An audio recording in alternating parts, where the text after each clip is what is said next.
Welcome to Vilnius. Today I'm going to show you guys all the absolute best things to do in this city. I've been living in Lithuania now for over a year and I have visited Vilnius countless times, over a dozen I think by now. So I thought now would be a good time to share everything that I've learned about this beautiful city and how you can make the most of it. So let's go. Vilnius is the capital city of Lithuania and is located in the southeastern part of the country. Vilnius is not only the capital, but the country's largest city, with a population of over 700,000 people. This city is packed with history, dating back as far as the 13th century. Let's start at the Cathedral Square. The Cathedral Basilica of St. Stanislaus and St. Ladislaus of Vilnius stands at the center of the city, atop what was once a pagan temple. It has been built and rebuilt many times in the last few hundred years, with the most recent renovations taking place as recently as 2008. Detached from the cathedral, you will find the bell tower. It stands 57 meters tall, or 187 feet. You can enter the cathedral for free, but to go to the top of the bell tower, you will need a ticket, which costs €5. The bell tower is also where you buy tickets to the cathedral crypt, which you can access only with a tour guide. Next door to the cathedral is the Palace Museum, one of my favorite history museums in the entire city. The Palace of the Grand Dukes of Lithuania was originally built in the 15th century for the rulers of the Grand Duchy of Lithuania and the future kings of Poland. In the 19th century, it was destroyed by the Tsarist Russian administration and was only rebuilt to its current state in 2013.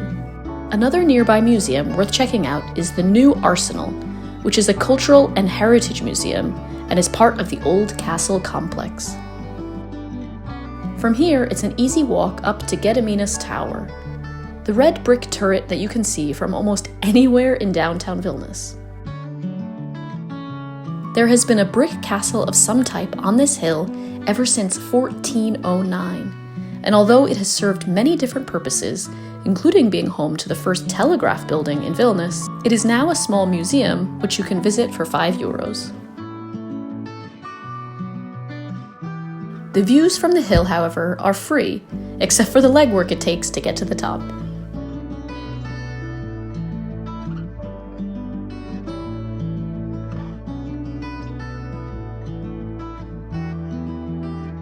If you can take a little bit more uphill walking, head across the river to the white crosses, which are just about visible from Gediminas Hill. Named for the 3 white crosses that stand there, the Hill of 3 Crosses is a monument to the resistance to past occupation. It also offers up a fantastic view of the city and gives you a clear idea of just how green Vilnius is, with approximately 1/3 of the city covered in forest.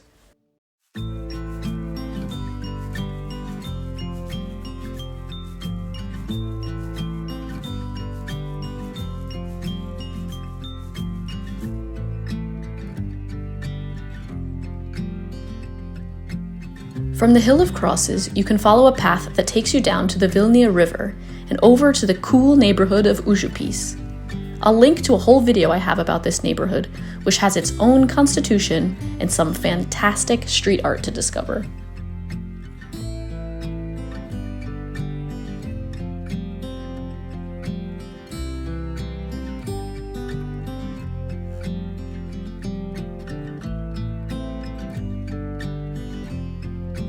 From Užupys, you'll make your way back into the old town of the city and be close to one of the oldest Gothic churches in Vilnius, the Church of St. Anne. Originally built in the 15th century, with recent interior reconstruction taking place in the early 20th century. Another site not to miss is St. John's Tower at the University of Vilnius. The university is the oldest in the Baltics and one of the oldest in Northern Europe. St. John's Bell Tower was built over 400 years ago and is the tallest building in the Vilnius Old Town. It stands at 68 meters, or 223 feet. From May to October, visitors can enter the bell tower for €5 and go all the way to the top. This is without a doubt the best viewpoint in the entire city.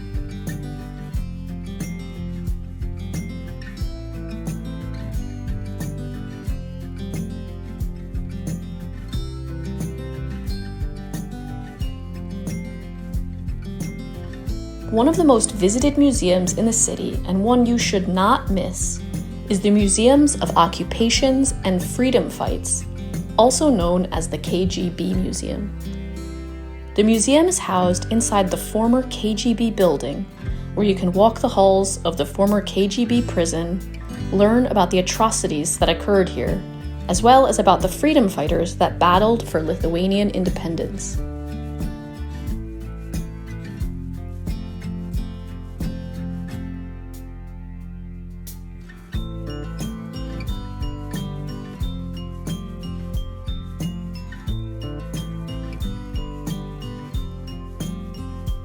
The Presidential Palace is also located in Vilnius, and every Sunday at noon, you can watch the soldiers of the Honor Guard Company of the Lithuanian Armed Forces hoist the flag in a ceremony that lasts about 10 minutes. You can also visit the inner courtyard for free at certain times of the day. If it's a sunny day during your visit to Vilnius, one of the best things to do is to take a walk or grab a city bike and ride along the Neris River, the large river that runs through the downtown area of the city. There are food trucks, cafes, and beautiful architecture to enjoy along the way. It's also a really wonderful place to head for a morning run. From Cathedral Square, you can walk down Pilies Gatve, a cobbled street with cute cafes and restaurants, and eventually make your way to the town hall. The area around the town hall is so beautiful, and it's packed with churches to visit and cafes and restaurants to sit around in the sunshine, or to escape the cold, depending on when you're visiting.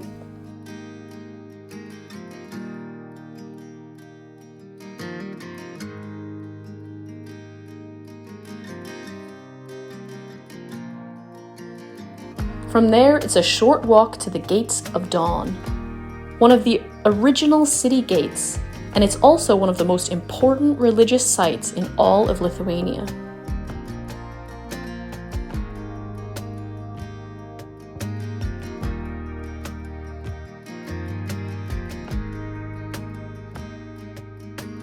Another site close to the train station that you shouldn't miss on your trip to Vilnius is Hales Market, one of the best in the city for local produce as well as fantastic little restaurants.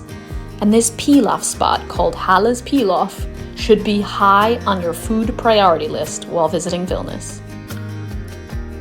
Speaking of food, no trip to Vilnius would be complete without sampling some delicious, if not perhaps a bit heavy, Lithuanian food.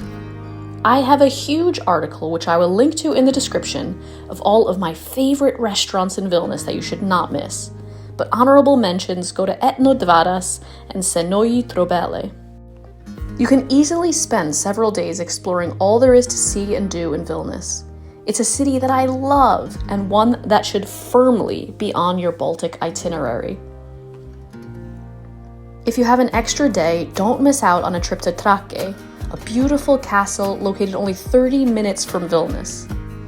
And if you have the time to dedicate to exploring more of Lithuania, head over to Kaunas and then up to Klaipėda, where you can hop on a ferry to see one of the most beautiful places in all of Lithuania, the Curonian Spit.